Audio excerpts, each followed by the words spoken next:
Hello दोस्तों, नमस्कार। Exam तैयारी यूट्यूब चैनल पर फिर से एक नए वीडियो के साथ आप सभी का स्वागत है। दोस्तों, आज के इस वीडियो में हम लोग देखने वाले हैं मॉडर्न इंडियन हिस्ट्री, यानी कि आधुनिक भारत का इतिहास के बारे में। जी हाँ, आज हम लोग देखेंगे मॉडर्न इंडियन हिस्ट्री, आधुनिक भारतीय इतिहास के बारे में। और आज की इस वीडियो में हम लोग देखेंगे 10 इंपॉर्टेंट क्वेश्चंस जो मॉडर्न इंडियन हिस्ट्री यानी आधुनिक भारतीय इतिहास से आती है। और ये 10 इंपॉर्टेंट क्वेश्चन वो इंपॉर्टेंट क्वेश्चंस हैं जो पिछले बहुत सारे एग्जाम्स में पूछे जा चुके हैं और आने वाले एग्जाम्स में भी पूछे जा सकते हैं। तो आप वीडियो के शुरू से अंत तक जरूर देखें और सभी क्वेश्चन को याद करने की कोशिश करें। और दोस्तों, प्रतिदिन मैं आप सभी के लिए शाम 7 बजे आप सभी के लिए जनरल नॉलेज यानी कि जीके के क्वेश्चन टेस्ट का वीडियो लेके आता हूँ, जिसमें मैं प्रतिदिन 10 क्वेश्चंस लेके आता हूँ। तो ऐसे ही आने वाले वीडियो में जुड़ने के लिए, आने वाले वीडियो को देखने के लिए आप मेरे YouTube चैनल को सब्सक्राइब कर दें। मेरे YouTube चैनल का नाम है एग्जाम तैयारी और बगल में घंटी का आइकन नज़र आएगा, उसे भी दबा दें।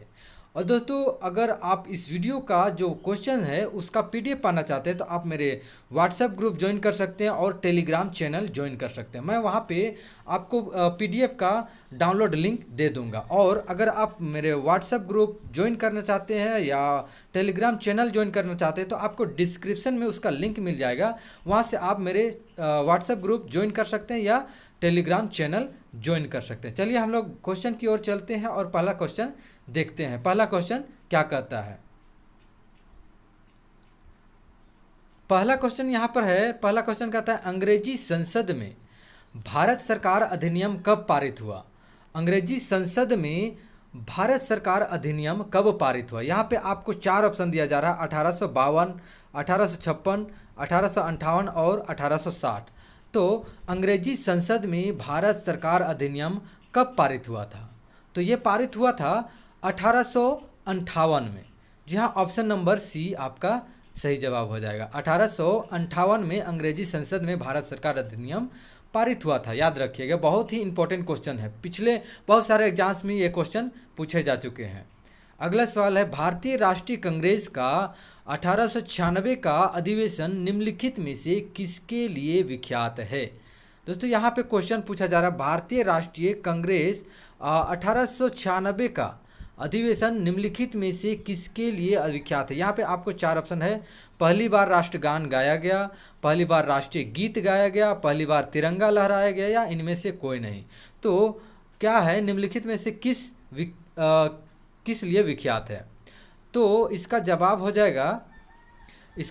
जाएगा पहली बार राष्ट्रीय गीत गाया गया। जी हाँ, ऑप्शन नंबर बी इसका जवाब हो जाएगा। तो 1996 में पहली बार सॉरी दोस्तों, 1896 में पहली बार राष्ट्रीय कांग्रेस के 1896 में पहली बार कांग्रेस के अधिनियम में भारत का राष्ट्रीय गीत जो वंदे मातरम है उसे गाया गया। और वंदे मातरम किसने लिखा था? वंदे मातरम लिखा गया था बंकिम चंद्र चटर्जी। और वंदे मातरम बंकिम चंद्र चटर्जी के उपन्यास आनंद मठ का अंश है। उसका उपन्यास, किसका उपन्यास? बंकिम चंद्र चटर्जी के उपन्यास आनंद मठ का अंश है। और यह 1937 तक भारत का राष्ट्रीय गान गाया रहा था। ठीक है, तो इतने सारे ऑप्शन हैं यहाँ पे, इतने सारे क्वेश्चन आपसे इस क्वेश्चन में मिले जुले हैं, तो आप पूरी तरह से याद कर लें। चलिए अगला सवाल देखते हैं। अगला सवाल है, निम्नलिखित में से किस गवर्नर जनरल को भारतीय प्रेस का मुक्तिदाता कहा जाता है?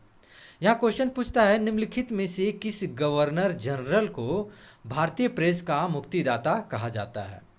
तो यहाँ पर आंसर आपका क्या होगा? यहाँ पर आंसर आपका हो जाएगा sir Charles Metcalfe, option number B. जहाँ दोस्तों, सर चार्ल्स मेटकाफ 20 मार्च 1835 से 4 मार्च 1936 के बीच भारत के गवर्नर जनरल थे और उन्होंने प्रेस को पूर्ण स्वतंत्रता दी थी, इसलिए उन्हें भारतीय प्रेस का मुक्तिदाता भी कहा जाता है ना। अगला सवाल देखते हैं। अगला सवाल है, समुद्री व्यापार के संदर्भ में कारताज व्यवस्था का उपयोग किसके द्वारा किया जाता था? समुद्री व्यापार के संदर्भ में कारताज व्यवस्था का उपयोग किसके द्वारा किया जाता था? तो ये किया जाता था किसके द्वारा? पुर्तगाली के द्वारा। तो ऑप्शन नंबर आपका डी सही जवाब हो जाएगा, पुर्तगाली। जी हाँ दोस्तों, करताज व्यवस्था का संबंध किसके द्वारा? पुर्तगालियों के द्वारा समुद्री व्यापार के लिए जारी किए गए व्यापार लाइसेंस से है। और 20वीं शताब्दी में अंग्रेजों ने भी नेवी सर्ट नामक व्यवस्था शुरू की थी, है ना, याद रखिएगा। अगला सवाल है, सुरेंद्रनाथ बनर्जी के बारे में निम्नलिखित में कौन सा कथन सही नहीं है? यहाँ पे 4 कथन दिया गया है, इसमें से पूछा जा रहा है कि सुरेंद्रनाथ बनर्जी के बारे में निम्नलिखित में से कौन सा कथन सही नहीं है? तो यहाँ पे 4 ऑप्शन कौन कौन है? वे इंडियन नेशनल एसोसिएशन के सह संस्थापक थे। बी नंबर का आता है वे कलकत्ता के रिपन कॉलेज के संस्थापक थे। और सी नंबर का आता है उन्हें राष्ट्रीय चेतना के कंसेप्ट के लिए जाना जाता है। और डी नंबर का आता है उन्होंने आनंद मोहन बोस के साथ मिलकर साधारण ब्रह्मो समाज की स्थापना की। तो इसका जवाब हो जाएगा ऑप्शन नंबर डी, क्योंकि उन्होंने आनंद मोहन बोस के साथ मिलकर साधारण ब्रह्मो समाज की स्थापना की। ये गलत है, ये सही नहीं है दोस्तों। यहाँ पर 4 ऑप्शन दिया गया है, उसमें से चौथा कथन गलत है, क्योंकि सुरेंद्रनाथ बनर्जी ने आनंद मोहन बोस के साथ मिलकर इंडियन नेशनल एसोसिएशन की स्थापना की थी। और साधारण ब्राह्मण समाज की स्थापना आनंद मोहन बोस, शिवनाथ शास्त्री, शिवचंद्र सेन और उमेश चंद्र दत्ता ने की थी, है ना। तो चौथा ऑप्शन इसका सही जवाब हो जाएगा, क्योंकि ये सही जवाब नहीं है। ठीक है, अगला सवाल देखते हैं। स्वतंत्रता आंदोलन के दौरान रविंद्रनाथ टैगोर ने नाइटहुड की उपाधि किस घटना के विरोध में वापस कर दी थी? दोस्तों यहाँ क्वेश्चन कर रहा है स्वतंत्रता आंदोलन के दौरान रविंद्रनाथ टैगोर ने नाइटहुड की उपाधि किस घटना के विरोध में वापस कर दी थी? यहाँ पर आपको 4 ऑप्शन दिया गया है, तो इसमें से आपका कौन सा ऑप्शन सही होगा? तो इसमें से आपका हो जाएगा option number B, Jallianwala Bagh हत्याकांड। जैसे तो रविंद्रनाथ टैगोर को 1915 में ब्रिटिश सरकार ने नाइटहुड की उपाधि से सम्मानित किया था और 13 अप्रैल 1919 को जालियांवाला बाग हत्याकांड से आहत होकर उन्होंने नाइटहुड की उपाधि वापस कर दी। और इस संदर्भ में उन्होंने लॉर्ड चेम्सफोर्ड को पत्र लिखा था। तो इसका सही जवाब हो जाएगा option number B, Jallianwala Bagh हत्याकांड। जी हाँ दोस्तों, स्वतंत्रता आंदोलन के दौरान रविंद्रनाथ टैगोर ने नाइटहुड की उपाधि किस घटना के विरोध में वापस कर दी थी? जालियांवाला बाग हत्याकांड के लिए, है ना। अगला सवाल देखते हैं। अगला सवाल है, मुस्लिमों के लिए अलग मतदाता दल के लिए किस कांग्रेस अधिवेशन को जाना जाता है? दोस्तों यहाँ क्वेश्चन कह रहा है, बहुत ही इंपॉर्टेंट है, मुस्लिमों के लिए अलग मतदाता दल के लिए किस कांग्रेस अधिवेशन को जाना जाता है? तो ये जाना जाता है किसके लिए? लखनऊ अधिवेशन 1916 के लिए। तो ऑप्शन नंबर सी सही जवाब हो जाएगा। जी हाँ दोस्तों, 1916 के लखनऊ अधिवेशन में मुस्लिमों के लिए अलग मतदाता दल की व्यवस्था की गई थी। और इस अधिवेशन में कांग्रेस के 2 धड़ों गर्म दल और नर्म दल को वार्ता के लिए एक मंच पर लाया गया था। और अंबिका प्रसाद मजूमदार इस अधिवेशन में कांग्रेस के अध्यक्ष थे, है ना। तो ऑप्शन नंबर सी सही जवाब हो जाएगा, लखनऊ अधिवेशन 1916, याद रखिएगा। अगला सवाल है, भारत में पहली यूरोपीय बस्ती किस स्थान पर स्थापित की गई थी? भारत में जो पहली यूरोपीय बस्ती स्थापित की गई थी वह किस स्थान पर की गई थी? तो ये की गई थी कहाँ पे? कोची में। जी हाँ दोस्तों, केरल के जो एर्नाकुलम जिले में जो स्थित है कोची, जो फोर्ट भारत में पहली यूरोपीय बस्ती थी और यह जल से घिरा हुआ स्थान है। यह कोची के दक्षिण पश्चिम में स्थित है ना। तो सही जवाब हो जाएगा ऑप्शन नंबर ए, कोची, है ना। चलिए अगला सवाल देखते हैं। निम्नलिखित में से किस राज्य ने अंग्रेजों को मुक्त व्यापार के लिए सुनहरा फरमान जारी किया? दोस्तों यहाँ पे क्वेश्चन करा है, निम्नलिखित में से किस राज्य ने अंग्रेजों को मुक्त व्यापार के लिए सुनहरा फरमान जारी किया? तो किस राज्य ने जारी किया था? तो ये किया गया था गोलकुंडा के द्वारा। जी हाँ दोस्तों, 1932 में अंग्रेजों को गोलकुंडा का साथ मुक्त व्यापार करने का सुनहरा फरमान प्राप्त हुआ और इसके लिए शुल्क 500 पैगोडा प्रति वर्ष था, है ना, याद रखिए कितना पैगोडा था, 500 पैगोडा प्रतिवर्ष था शुल्क। ठीक है, और देखते हैं आज का लास्ट क्वेश्चन, सलबाई की संधि किस युद्ध से संबंधित है।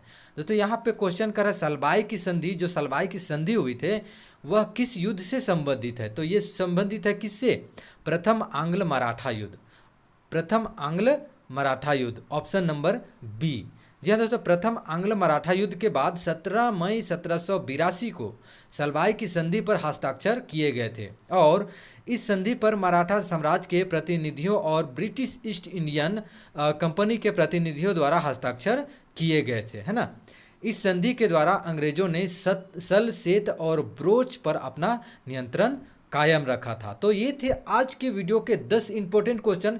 ये क्वेश्चन बार बार एग्जाम्स में पूछे जा चुके हैं, तो संभावना है कि आगे के एग्जाम्स में भी पूछे जा सकते हैं, तो आप इसे याद करके जरूर रखें। तो दोस्तों आज के वीडियो में हम लोग देखें आधुनिक भारतीय इतिहास के 10 इंपॉर्टेंट क्वेश्चन, जो प्रतिदिन मैं आप सभी के लिए जीके यानी जनरल नॉलेज के क्वेश्चन लेकर आता हूँ, उन सीरीज में से आई है।